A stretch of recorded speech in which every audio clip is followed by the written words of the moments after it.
Hello. देखिए, हम video की तैयारी कर रहे हैं और वीडियो की तैयारी में ये रीजनिंग का प्रैक्टिस सेट हम लोग सॉल्व करेंगे। और ये वीडियो आप लोगों को 6 बजे मिल रहा होगा। और इसके पहले हमने ब्लड रिलेशन का क्वेश्चन हमने सॉल्व किया है 3 बजे, तो उस वीडियो को ज़रूर देखिएगा। और ब्लड रिलेशन का आपका कॉन्सेप्ट कितना भी कमज़ोर होगा वो उस वीडियो से देखने से सही हो जाएगा। तो ये वीडियो में पूछा गया 2018 में क्वेश्चन है, उसको हम लोग सॉल्व करेंगे और देखेंगे कि कैसे सॉल्व होता है। देखिए, यहाँ पे हमें क्या करना है, इस क्वेश्चन को पढ़ना है और क्वेश्चन को पढ़ के हमें आंसर देना है। देखिए, कोडिंग ब्लड रिलेशन इसको बोलते हैं। तो कोडिंग ब्लड रिलेशन हम कल वाले वीडियो में बताएंगे आप लोगों को, जो 3 बजे चैप्टर वाइज वीडियो आएगा। इसको देखिए कैसे सॉल्व करेंगे। R#P, तो हैशटैग का मतलब क्या है, यहाँ पे देखिए A#P का मतलब है क्या है, पहले नेट बंद कर दें। हाँ, A# का मतलब क्या है कि AB का भाई है, मतलब RP का भाई है। तो R किसका भाई है, P का। फिर प्लस का मतलब क्या है, ऊपर दिया है कि AB का पति है, तो P Q का पति है। P किसका पति है, Q का, तो Q क्या होगी, लेडीज होगी। फिर @ का मतलब,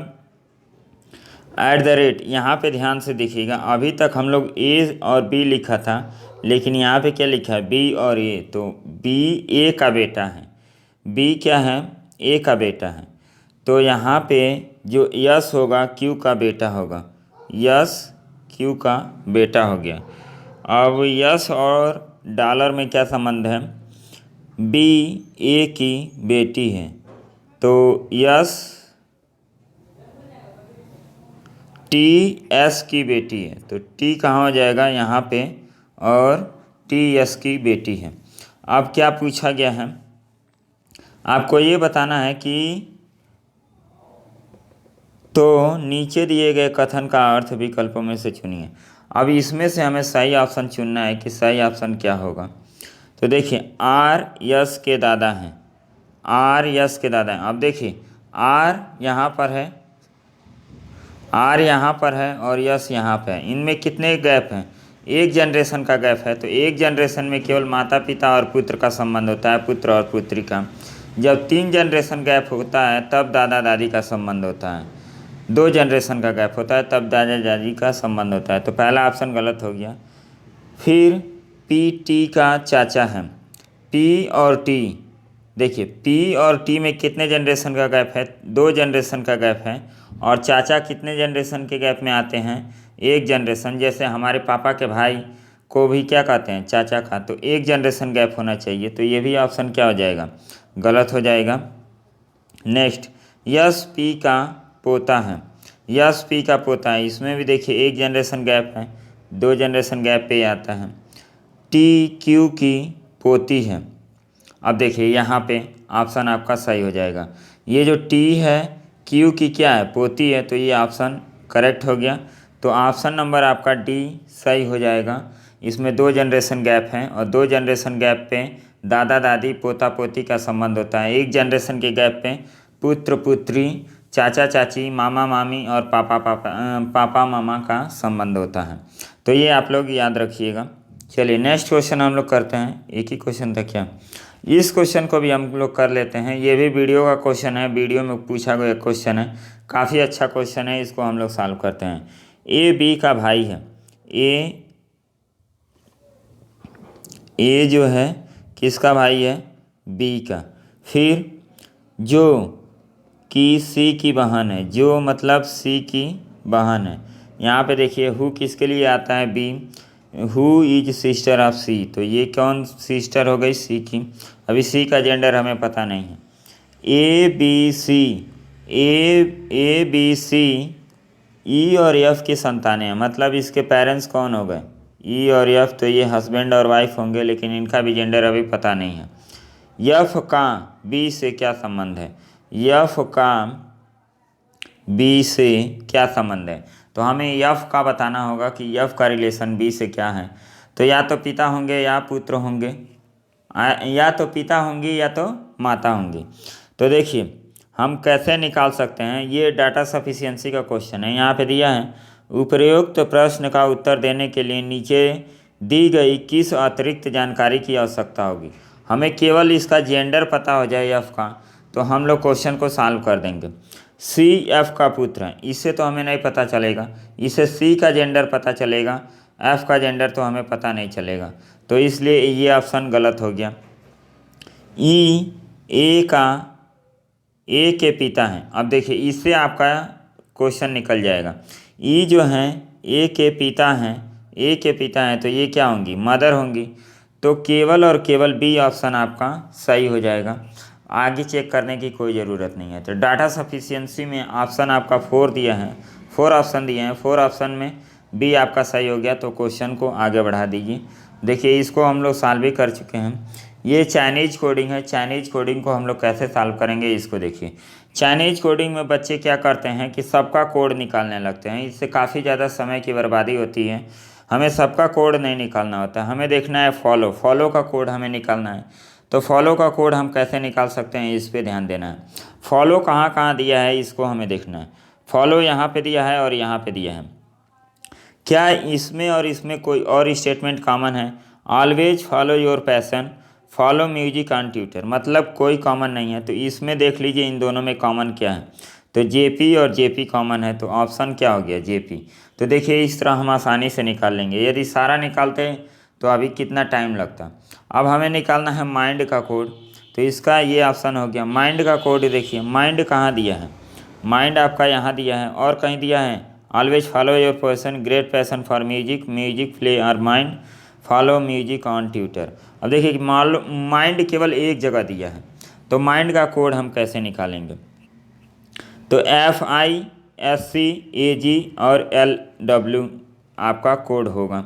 तो इसको ऑप्शन को तो काट दीजिए क्योंकि ये ऑप्शन है नहीं, ये भी ऑप्शन आपका कट गया और ये भी ऑप्शन आपका कट गया।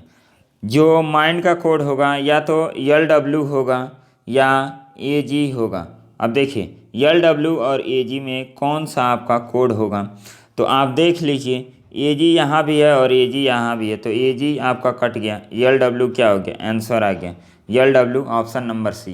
तो इस तरह हम लोग क्वेश्चन को सॉल्व करेंगे, एलिमिनेशन मेथड से क्वेश्चन को हम लोग सॉल्व कर देंगे। अब देखिए इसमें भी हमें पूरा कोड नहीं निकालना पड़ा, तुरंत हमारा आंसर आ गया। नेक्स्ट क्वेश्चन इसी पे बेस है। एनडी किसका कोड है, एनडी कहाँ दिया है, एनडी यहाँ दिया है और कहीं नहीं दिया है। एनडी देखिए यहाँ दिया है और कहीं नहीं दिया, इस ऑप्शन में नहीं दिया, ये इसमें नहीं दिया, इसमें नहीं दिया। तो एनडी का कोड हमें कहाँ से निकालना होगा, यहाँ से। अब देखिए great passion for music, passion यहाँ भी है, यहाँ भी है, इसको काट दीजिए। म्यूजिक यहाँ भी है, यहाँ भी है, इसको काट दीजिए। ग्रेट फॉर में कोई कॉमन है, इसमें नहीं कॉमन है, इसमें नहीं कॉमन है, तो इसका ऑप्शन क्या हो जाएगा, ए, या तो ग्रेट होगा या तो फॉर होगा। इस क्वेश्चन का आंसर आप लोग कमेंट करके बताइएगा कि क्या आंसर आपका होगा। चलिए नेक्स्ट क्वेश्चन हम देखते हैं। नेक्स्ट क्वेश्चन डायरेक्शन का। हमने आपसे बताया है कि कोई व्यक्ति है इधर जा रहा है और राइट की तरफ मुड़ता है तो उसको क्लॉकवाइज चला दीजिए, और लेफ़्ट की तरफ मुड़ता है तो उसको एंटी क्लॉक चला दीजिए। तो ये हम लोग का क्या होता है, डायरेक्शन निकल जाता है। इस तरह हम लोग करेंगे। तो आपको एक कॉन्सेप्ट याद रखना है, यदि लेफ़्ट चलना है तो हमें एंटी क्लॉक मूव करना होता है, राइट चलना है तो हमें क्लॉकवाइज मूव करना होता है। देखिए इसको भी हमने गलत कर दिया। जब लेफ़्ट चलना होता है तो एंटी क्लॉक ऐसे चलेंगे ना, एंटी क्लॉक ऐसे चलेंगे, और राइट चलने के लिए हमें क्लॉकवाइज डायरेक्शन में चलना होता है। अब देखिए हम क्वेश्चन को सॉल्व करते हैं। राम और श्याम विपरीत दिशाओं में चलना स्टार्ट करते हैं। अब ये एक पॉइंट हो गई, इधर राम जा रहे हैं और इधर श्याम जा रहे हैं। आ गया समझ में। इधर हम राम को बना लेते हैं और इधर श्याम को थोड़ा और बना लेते हैं बड़ा, ताकि बराबर है। इधर श्याम को हम बना लेते हैं। राम 6 किलोमीटर चलता है, तो 6 किलोमीटर चलता है, और श्याम 8 किलोमीटर चलता है, 8 किलोमीटर चलता है। फिर राम दाएं मुड़ता है मतलब क्लॉकवाइज, तो क्लॉकवाइज यहाँ इधर मुड़ा दीजिए, और 8 किलोमीटर चलता है, 8 किलोमीटर ये चलता है। श्याम बाईं ओर मुड़ता है मतलब कि ये नीचे मुड़ेगा एंटी क्लॉक, और 6 किलोमीटर चलता है। तो प्रत्येक अपने आरंभिक स्थान से कितनी दूरी पे है, तो प्रत्येक अपनी आरंभिक स्थान यहाँ से यहाँ दूरी कितना है। आप लोगों को एक ट्रिपलेट पता होगा 6, 8 और जब ये होता है तो 10 उसका कर्ण हो जाता है। तो ये भी दूरी 10 होगी और ये भी दूरी 10 होगी, तो दोनों लोग 10-10 किलोमीटर की दूरी पे होंगे। नेक्स्ट क्वेश्चन देखिए। नेक्स्ट क्वेश्चन, ABCD और E उत्तर की ओर मुँह करके खड़े हैं। मतलब हम यहाँ बना लेते हैं 1 2 3 4 5। E B से 40 मीटर बाईं ओर है। अब हम लिखते हैं E B से 40 मीटर बाईं। E जो है 40 मीटर बाईं ओर है B से, इधर बाईं ओर। A C से 20 मीटर बाईं ओर खड़ा है। A जो है C से 20 मीटर बाईं ओर, A यहाँ है और 20 मीटर C से बाईं ओर खड़ा है। D E से 20 मीटर दाईं ओर, D जो है E से 20 मीटर दाईं। अब यहाँ E हमने रखा है तो यहाँ क्या हो जाएगा, मिड में क्या आ जाएगा D, ये 20 मीटर हो गया। फिर और C से 50 मीटर दाएं खड़ा है। C से 50 मीटर दाएं खड़ा है कौन, D। तो देखिए D E से 20 मीटर दाएं, E से 20 मीटर दाएं हो गया और C से 50 मीटर दाएं खड़ा है।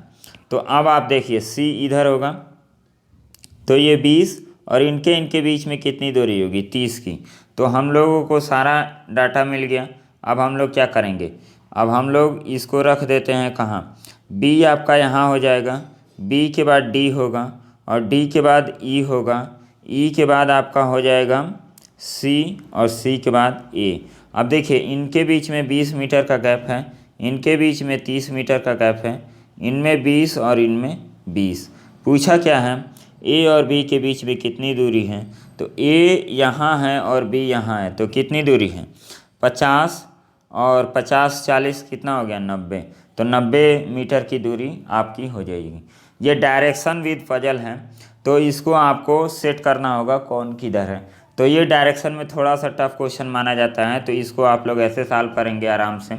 आप तुरंत इसको सॉल्व करने की कोशिश मत कीजिए, आप जो इन्फॉर्मेशन पढ़िए उसको अलग से लिख लीजिए और फिर कनेक्ट करिए कि कौन कहाँ मिल रहा है, तो ऑप्शन आपका तुरंत मिल जाएगा। नेक्स्ट क्वेश्चन देखिए, ये मैथमेटिकल ऑपरेशन होता है, इसको हम लोग कैसे सॉल्व करेंगे।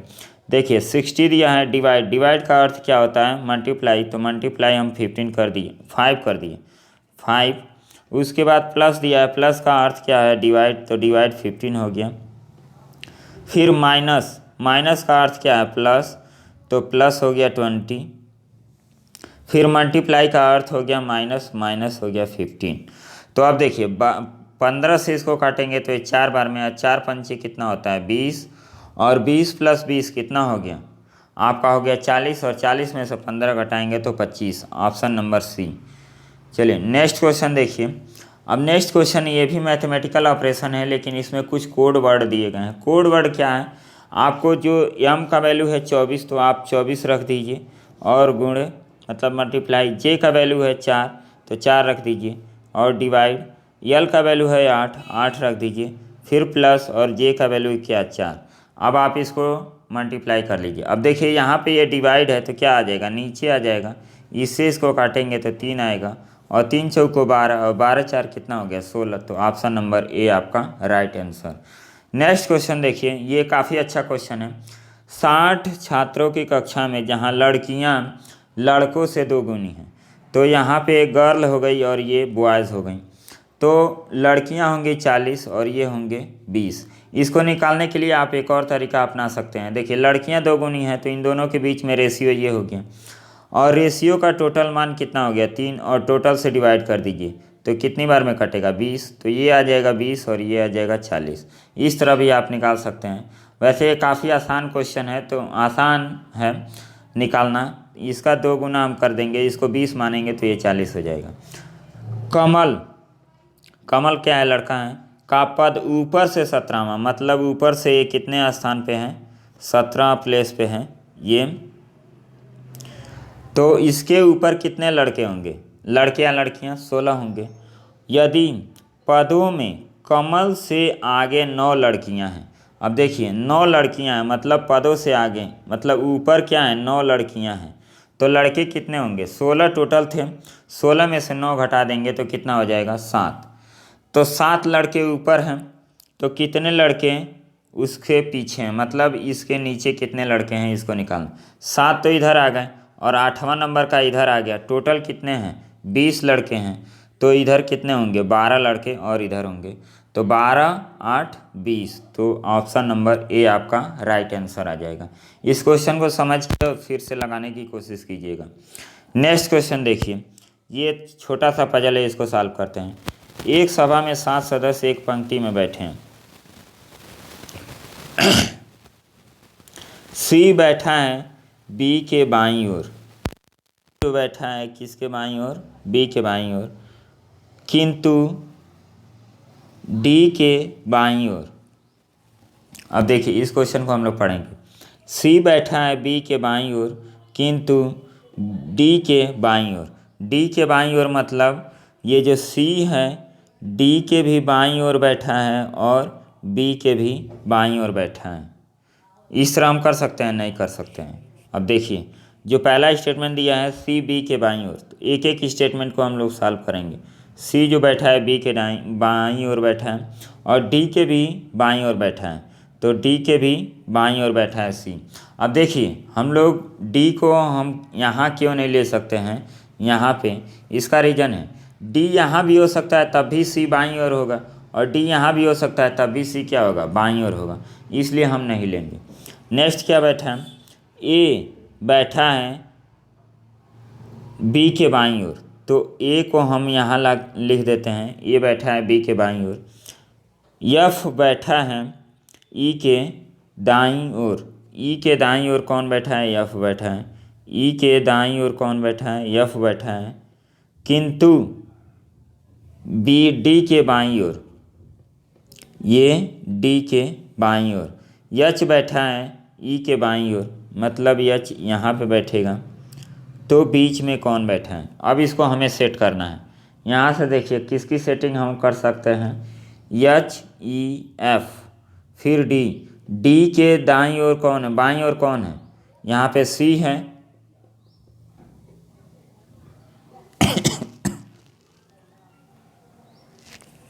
देखिए इसको हम लोग कैसे सॉल्व करेंगे।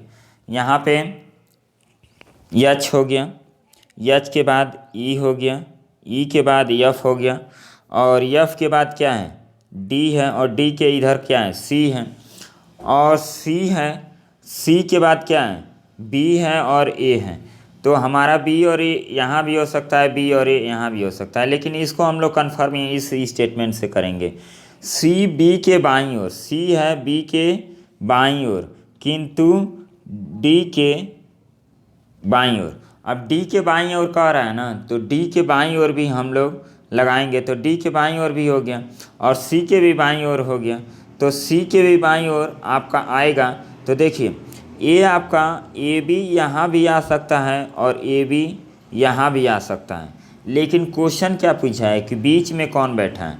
तो 7 लोग हैं, 7 लोग का मतलब क्या कि 3 लोग इधर और 3 लोग इधर, और बीच में जैसे 7 लोग बैठे हैं तो ये मिड पॉइंट हो गया, तो 3 इधर और 3 इधर, तो बीच वाला तो हमें पता ही चल जाएगा। तो देखिए क्वेश्चन में क्या किया है कि ए बी यहाँ बैठे चाहे यहाँ बैठे उससे मतलब नहीं है, 3 लोग इधर हो गए तो 3 लोग इधर होंगे, तो बीच में कौन बैठेगा, सी बैठेगा। तो ए बी यहाँ बैठे हैं तब भी 3 लोग, ए बी यहाँ बैठाएंगे तब भी 3 लोग। तो हमें क्या पूरी सेटिंग हम नहीं कर सकते हैं, लेकिन बीच में कौन बैठा है ये हम बता सकते हैं। तो इसका ऑप्शन क्या हो जाएगा, सी। काफ़ी कन्फ्यूजिंग है, इसको आप लोग फिर से रिपीट कीजिएगा तब आप लोगों को समझ में आएगा।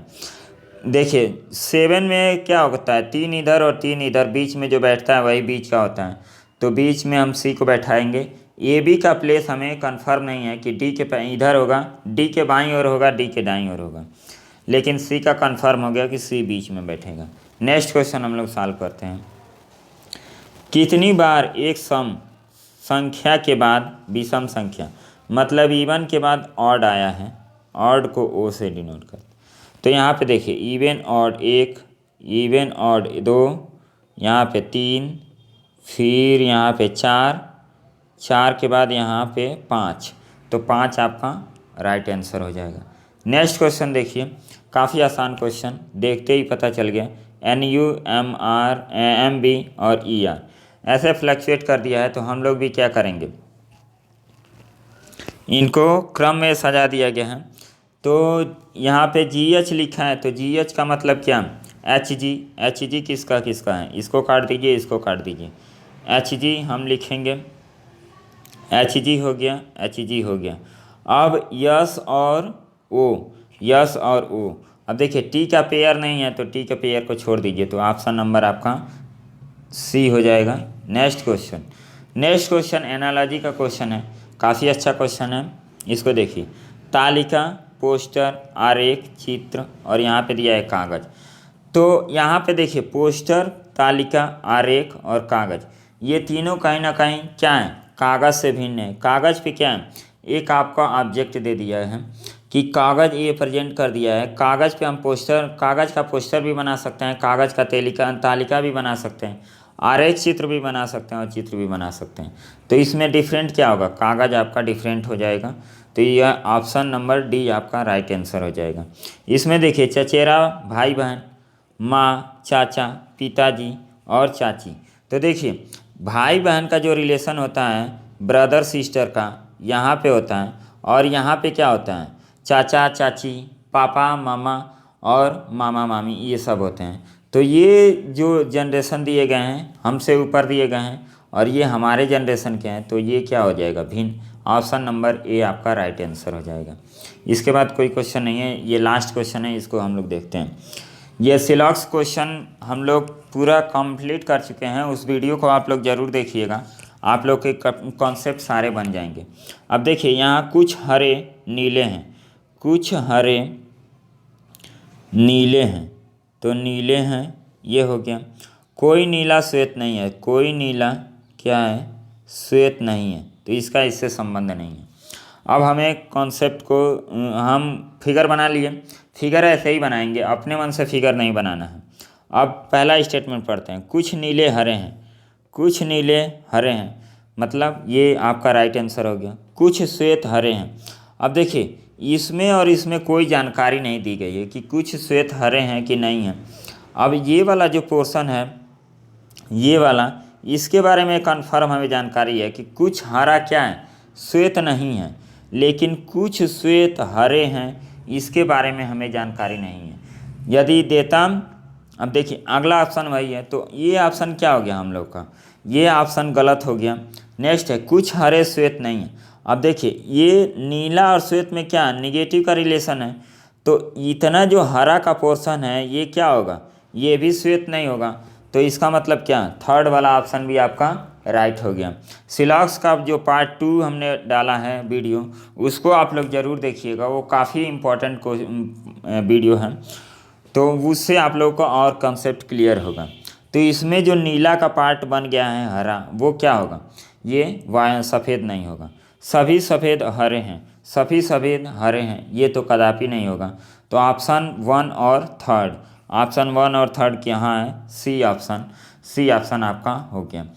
तो आप लोग इसको अच्छे से कीजिए, और इसमें जितने भी क्वेश्चन किए गए हैं उसको प्रैक्टिस का मतलब यही होता है कि वीडियो को पॉज करके आप क्वेश्चन को सॉल्व कीजिए। यदि सॉल्व हो जाता है तो आप आंसर बस मैच कर लीजिए और वीडियो को आगे बढ़ा दीजिए। तो आप लोग ज़्यादा से ज़्यादा मेहनत कीजिए, और वीडियो का एग्ज़ाम आपका 100% होगा, और ये मई अप्रैल में एग्ज़ाम इसके होने की संभावना है।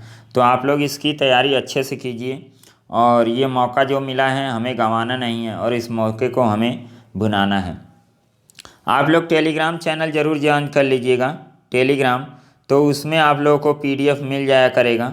और देखिए कल तक हम 50 क्वेश्चन ब्लड रिलेशन का आप लोग को प्रोवाइड कर देंगे विद आंसर की के साथ, तो आप लोग वहां से देख के और प्रैक्टिस कीजिएगा। और बहुत जल्द एक व्हाट्सएप ग्रुप बना रहे हैं, व्हाट्सएप ग्रुप या ऐसा टेलीग्राम ग्रुप जिसमें आप लोग मैसेज कर सकें, और उसमें हम केवल सीरियस लोगों को ज्वाइन करेंगे, जो सीरियस है, फालतू लोगों को नहीं ज्वाइन करेंगे, जिनको पढ़ने लिखने से मतलब नहीं है। केवल वही लोग ज्वाइन करेंगे जो सीरियस हैं, वीडियो को एग्ज़ाम को लेके या लेखपाल की भी तैयारी कर रहे हैं उस एग्ज़ाम को लेके, तो हम उन्हीं लोगों को ज्वाइन करेंगे। तो चलिए मिलते हैं नेक्स्ट पार्ट में, और हम लोग देखेंगे अगला वीडियो किस पे बनेगा। ये 3 बजे वाला वीडियो और 6 बजे वाला वीडियो आप लोग मिस मत कीजिए। एक है चैप्टर वाइज रीजनिंग और एक है रीजनिंग का प्रैक्टिस, तो ये आप लोग ज़रूर अटेंड कीजिए और इसको सॉल्व कीजिए। चलिए मिलते हैं नेक्स्ट वीडियो में, तब तक के लिए भाई धन्यवाद।